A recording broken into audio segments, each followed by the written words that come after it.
two.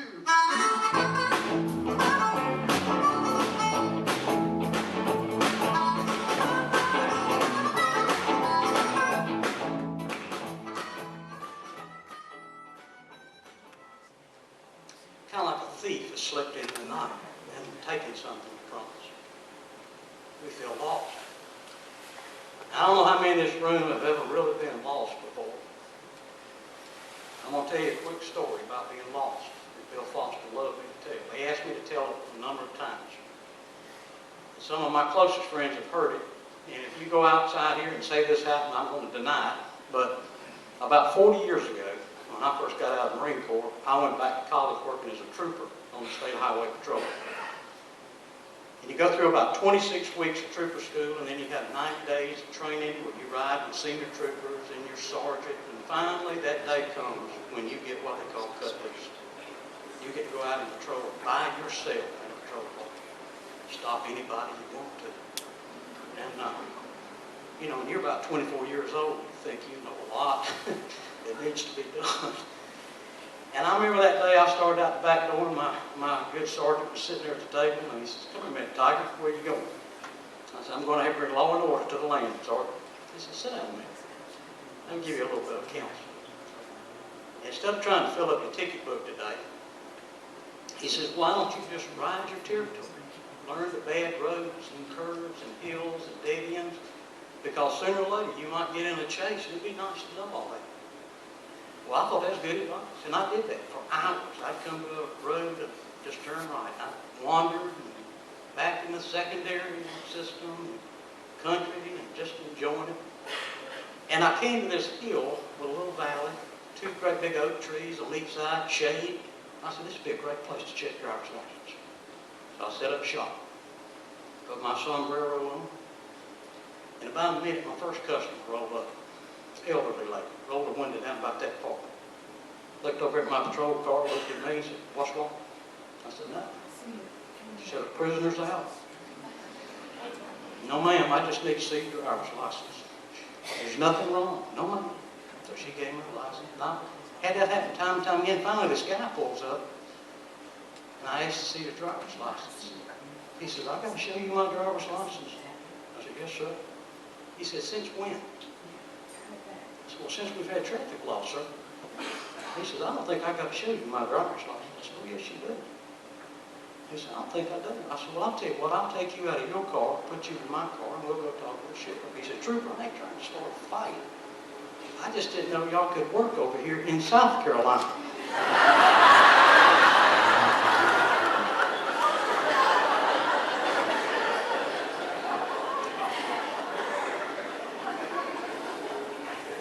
That's what we need to do. Bill had a quick smile. He had an infectious laugh. And this is what Diane wants today, that we laugh and tap our toe and enjoy this good music. And friends, it's what Bill Foster would like. And do we have some great music lined up? I cannot tell you how excited I am, because I've been listening to these guys. And if somebody said, "What kind of music does Bill like?" it'd be like asking me what kind of food I like. You get it on the plate, and I'm pretty good with it. Bill liked blues or bluegrass. He liked rock and roll. He liked jazz. He liked country. He liked beach. And he loved gospel music. Clap your hands, tap your toes. I don't care if you get in the aisle or the shack. I want you to have a good time, because that's what we're here to do today. Remember our friend, Bill Foster. I actually laughed out loud when I got the news that my dad did not want any sort of service, very adamant. And I said, "Yeah, tell that to his taper buddies." So I'm really happy this is exactly what he would have wanted. And his life was about music, and that is what the essence of my life is too. And I want to sing a song, quick song, and this was the song that my band was rehearsing when I got the news. And he's free, he's free. And I feel very confident about that, because I just know spiritually this is what he would have wanted, and he is in a better place, and he is fine. And he would want us to celebrate, just like the program says, don't cry, dry your eyes, and have a good time, and remember him and everything he left, legacy. So I'm going to sing this song. Thanks. Blackbird by the Beatles. He never heard me sing, by the way, so he's listening today. Blackbird singing in the dead of night. Take these broken wings and learn to fly. All your life you've only waited for this moment to arrive.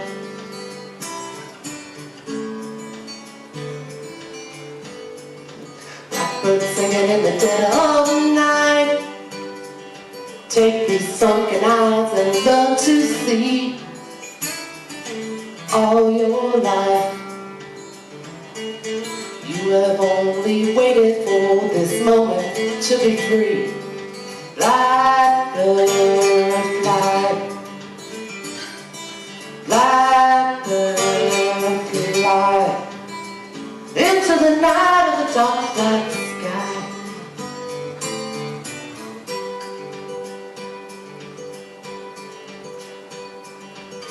Birds singing in the dead of night.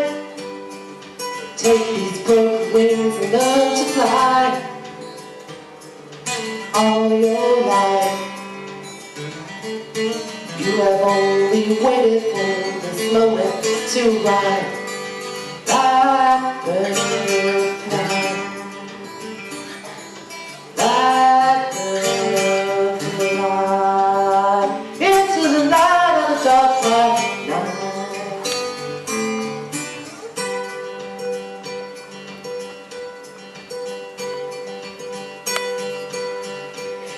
I was so happy to learn about his education fund and really hope that is supported, because that's his legacy in my eye. Because the poem Gabil Gibran on children is about the parent being the strong, steady bow and the arch extending out farther than they could ever know. And that my education, my legal education and everything sent me out into a world that was new. And I'm so glad that he supported and fostered, everyone through the store and all the youth in this county. And I just send all my love to you, and thank you. I am a pilgrim and a stranger, traveling through this worrisome land. I've got a home in that yonder city, good Lord, and it's not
joyous greeting, weary pilgrim, welcome home.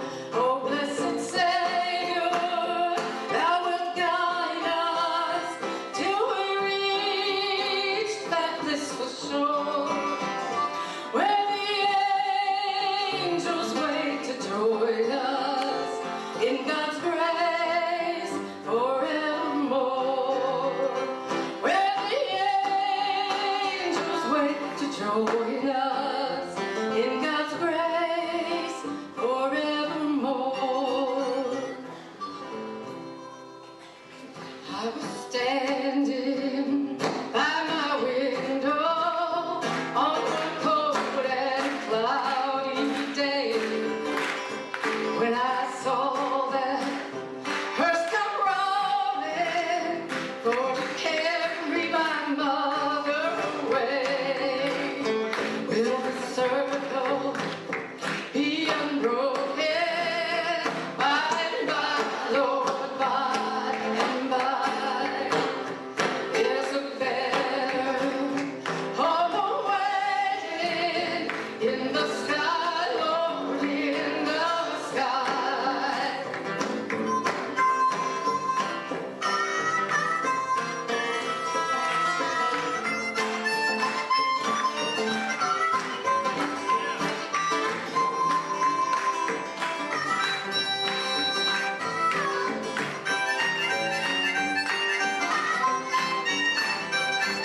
Said Undertaker, Undertaker, please drive slow. For that body you are carrying, Lord, I hate to see him go. Oh, I follow close behind him, and I try to hold up his reins, but I could not hide my sorrow when they laid her in the grave. Will the circle be unbroken by and by, Lord, by and by? There's a better home waiting in the sky, Lord, in the sky.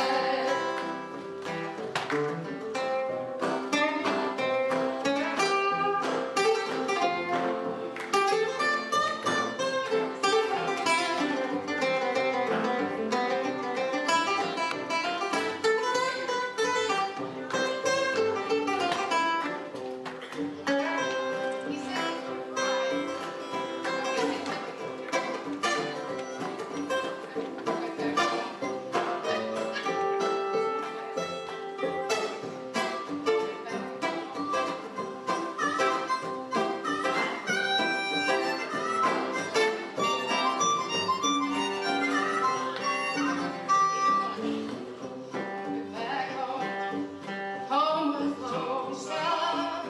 Miss my mother, she was gone. All my brothers went traveling. What a long time gone. Will the circle be unbroken by and by, Lord, by and by? There's a better home awaiting in the sky, Lord, in the sky. Lord, in the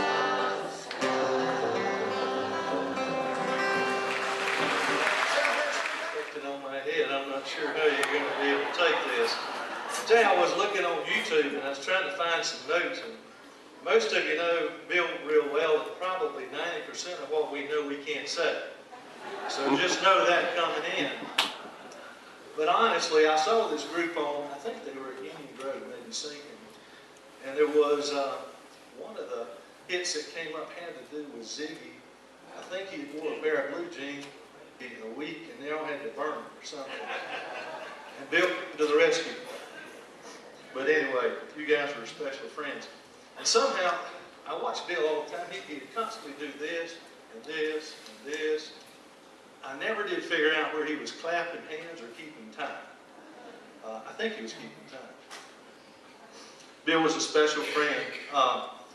Some of the things that every time I'd call him would be, "Hey man," or "It's awful."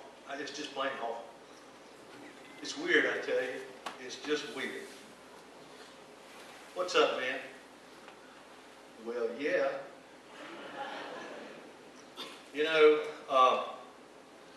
Traveling with William and Elizabeth was like traveling with royalty.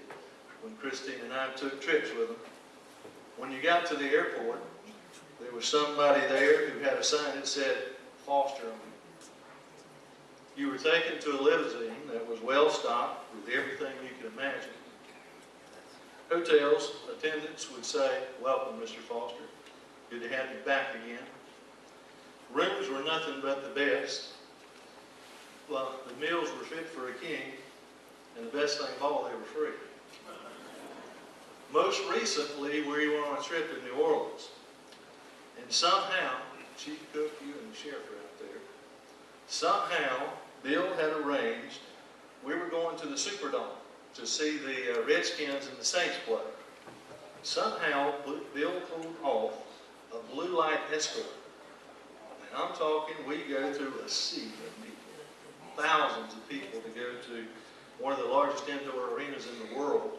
We're going down there, and everyone is stopped. They're taking photographs as we go down the road.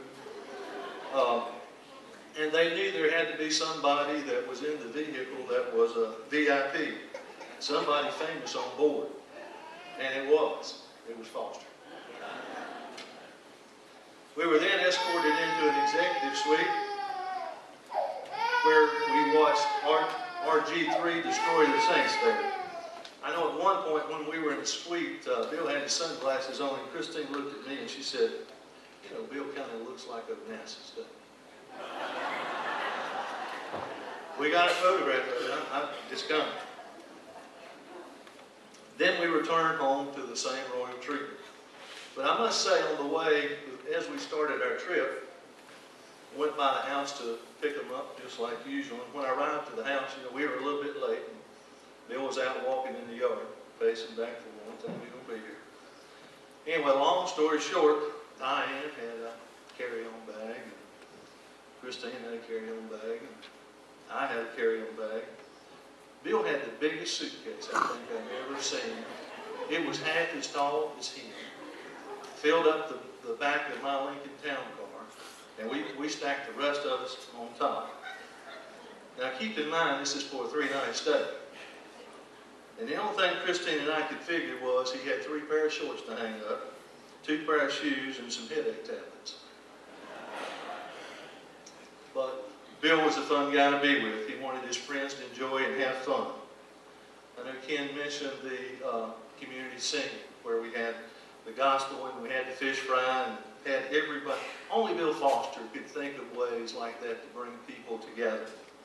I remember sitting beside him that day, and he had some fish, and he said, "It's so good I can't get it in my mouth fast enough." He was eating with both hands. I know most of you knew Bill loved great foods, and a lot of times if you went out to eat with him, you didn't know where he was eating bear or pigeon or penguin or elephant. But I guess after a couple of bottles of wine, it was okay. You had to be careful where you went to eat with him. Bill served this community in so many ways. He was the chairman of the county commissioners for many years, from 1976 to 1988. He served 3 4-year terms. They did countywide zoning during that period of time. Most of you don't realize how difficult that is to get done in a rural county. So it took a lot of leadership to do that. He also helped with a public water system. He also worked at trying to bring agencies and individuals together. He knew that we working together were better than working separately. I recall Jockey International announcement with Bill, and also remember him speaking when Governor Martin was here when we announced the F. Jeans Corporation. So he was a great supporter of economic development. He served on the town board from 2001 to 2012, and I guess he gets to retire his political career undefeated, which most folks in the political arena don't get to say that. He coined the phrase, time well spent. I always knew his vehicle by time well spent tag in front of it. Bill loved Moxville, and again, working together among the governments and its citizens, much has been accomplished. I know one thing, that he had great judgment, because I know that board, and thanks to some of Bill's leadership, they picked a great town manager to follow me. So I know he had great judgment. He also talked about Junker's Mill in terms of that being an entertainment center for us. Bill loved downtown Moxville. He really wanted to see it thrive and for music to be a part of that and see it come to be. I know not long ago Bill received the Distinguished Key to the City for all his accomplishments that he had made. I think that was after his 35th year with the store. And then most recently, the board and Bill honored Dr. Slade with the Key to the City. So he also wanted to give back to his fellow man. Now let's talk about the business. Wow. What a job, what a vision, what a purpose. How many people in high school know what you want to do, how you want to do it, the community you want to do it, come back, execute it, and look what happened. Wow. What he has done with that business. And that's in the face of national chains every quarter that he competes with. I remember when Bill talked about that location, one of the things he talked to me about was a drive-through window. And I said, Bill, that's only for fast foods, isn't it? He said, no, it's going to be a thing in the future. Aren't we glad that he had that vision? He was ahead of the curve. I can't begin to name the number of high school students, college students that got their start at the store. Bill was all about customer service. If he saw someone standing in line, he'd jump in. So I go over here and help this person over here. He really meant to serve his customers, and he did. I know you employees had a great boss, and he was proud of each and every one. To Bill, it was all about the employees and the community. It was not about the money. He had numerous chances to cash in to national chains for handsome gains, but refused to do that. How many of those chains have charge accounts, after-hour calls, or even when a nursing home catches fire in your community, comes out and serves? I'll never forget that night. I was there when that took place. He called me the next morning. He said, do you think Walgreens would do that for you? I hope I'm not on toast. He cared about each and every one of you, and he cherished the many friendships he had in life. To Bill, again, it was not about the money. It was about his community, his employees, his friends, and his music. People get ready, there's a train coming. Don't need no baggage, just get on board. All it takes is faith, just to get that things humming. Don't need no ticket, just thank the Lord. Ooh, ooh,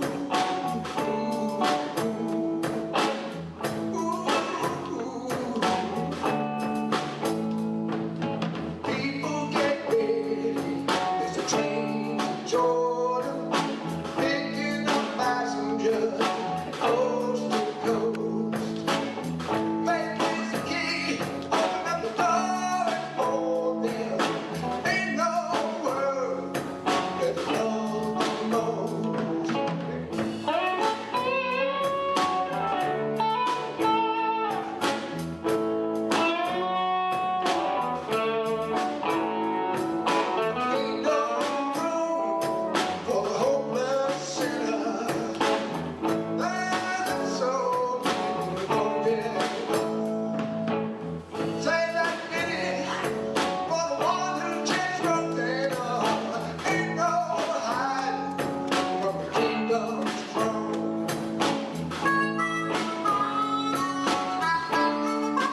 train coming.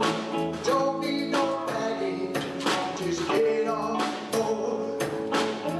Faith is the key, open up the door and go there. Don't need no ticket, just thank the Lord. You don't need no ticket, just thank the Lord. You don't need no ticket, just thank the Lord.